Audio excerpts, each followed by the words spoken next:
The Academy Award-winning actress Patricia Neal was nothing like the ice princess she portrayed on screen.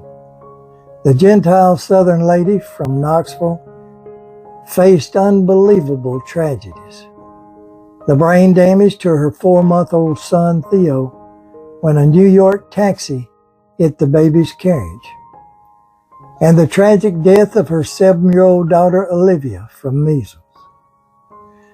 She also suffered 3 massive strokes while pregnant, and her tragic love affair with Gary Cooper. This is the Patricia Neal story.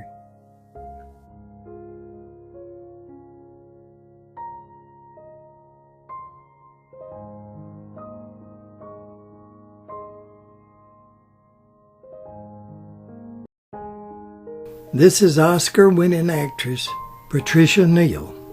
Patsy Louise Neal was born January the 20th, 1926 in Packard, Kentucky. The family moved to Nashville, Tennessee when Patsy was still a youngster. Her father was William Coots Neal, and her mother was Europatrie Neal. William managed a Southern Coal and Coke Company in Knoxville. Patsy was raised in an upper middle-class family. She attended Knoxville High School, and while there she became interested in drama. Her desire to act continued when she enrolled at Northwestern University in Evanston, Illinois in 1943. There she participated in school plays and was picked as the school's beauty queen. While at Northwestern, a talent scout recommended that she go to New York and try the stage. During her second year at Northwestern, she dropped out. Patricia, along with several other girls from Northwestern, roomed together in New York. She finally gained her first job as an understudy in the production of The Voice of the Turtle.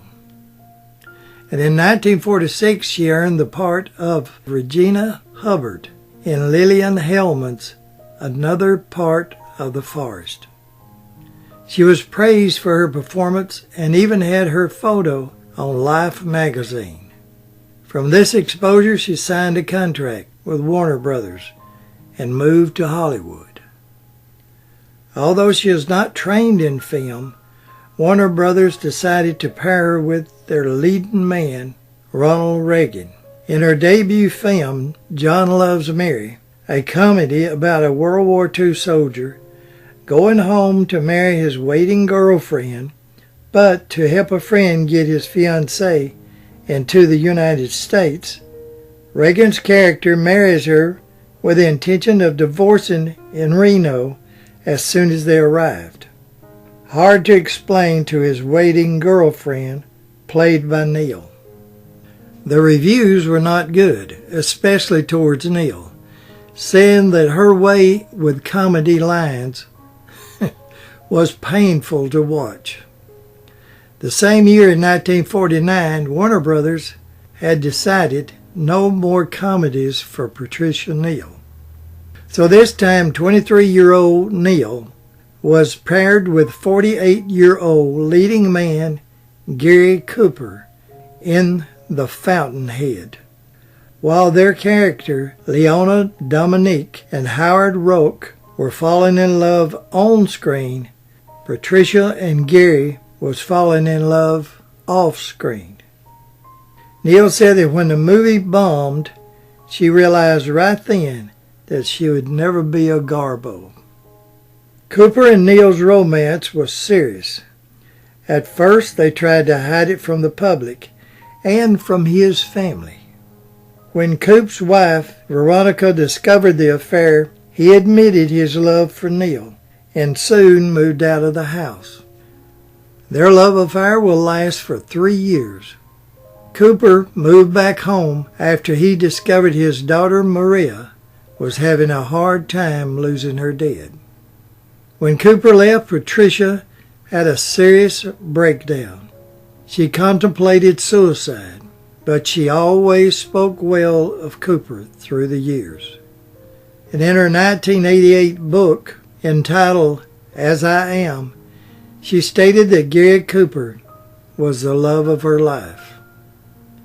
After their affair, Neal left Hollywood for good and returned to New York. She said after 13 movies, she was washed up. The studios didn't fire me, but she said I could take a hint. In 1952, Neal starred in The Children's Hour on Broadway, a revival of Neal's friend and playwright Lillian Hellman's. While attending a dinner party at Lillian Hellman's home, Neal met British author Roald Dahl.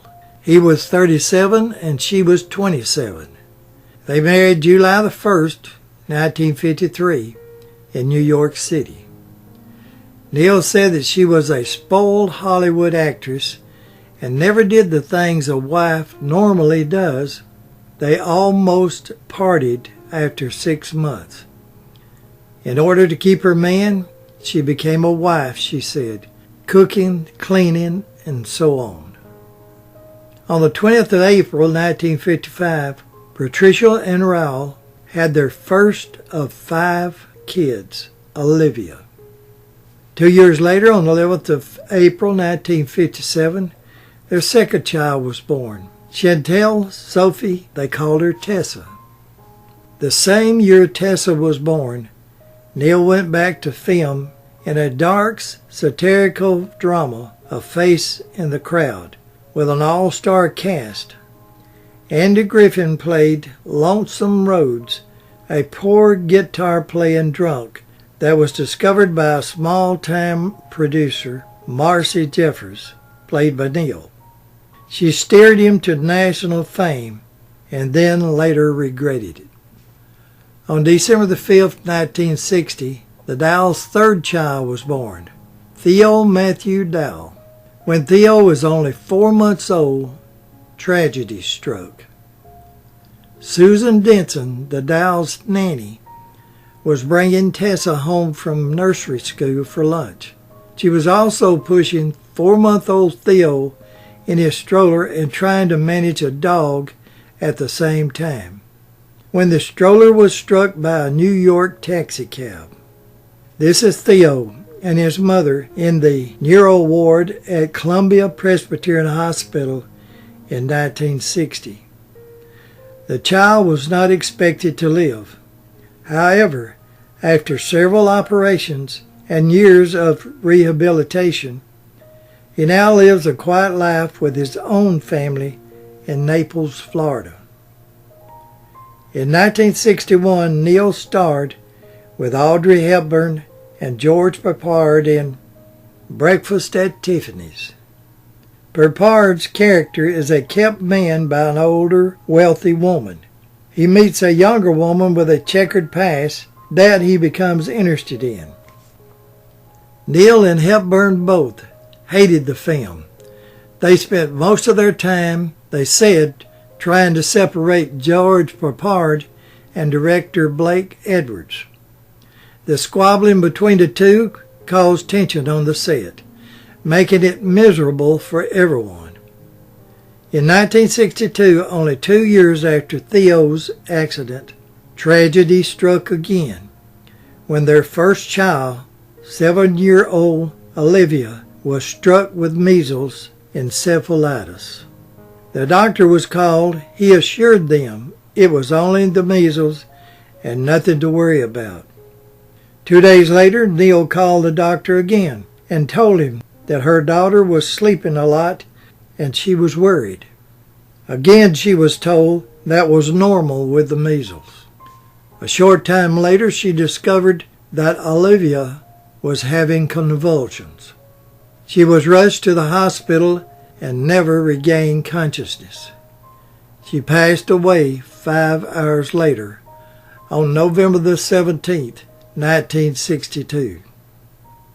6 months after Olivia's death, Patricia Neal was back to work again, received the Academy Award for Best Actress for her portrayal of Alma Brown, the worn-out, emotional housekeeper of an all-male family running a cattle ranch in Texas. Paul Newman played Hud, a hard-drinking, self-centered, arrogant son of a old-time rancher, Melvin Douglas, that was disappointed in his son. On 12 May 1964, Dal and Neal had their fourth child, Ophelia Magdalena.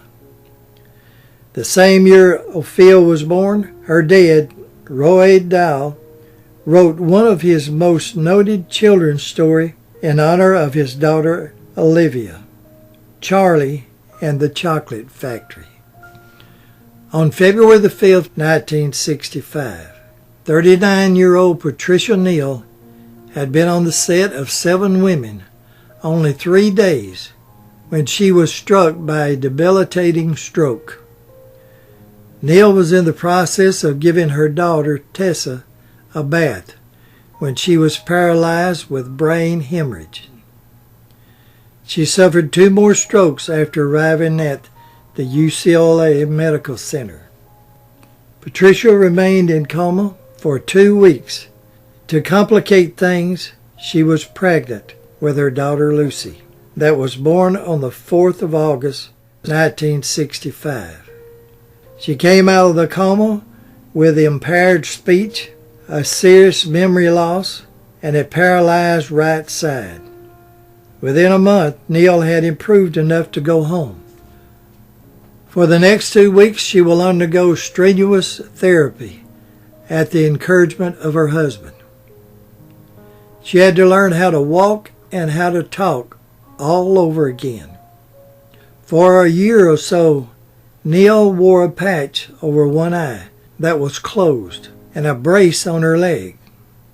In 1960, after 4-month-old Theo was struck by a cab in New York, Dale moved the family to the village of Grant Macinda in England. They flew back and forth from England to the U.S. for personal appearances and movie making. By 1967, Neal had recovered enough to make her first public appearance after her stroke at the 39th Oscar telecast in Santa Monica. Introductions were by Bob Hope. Neal received a standing ovation.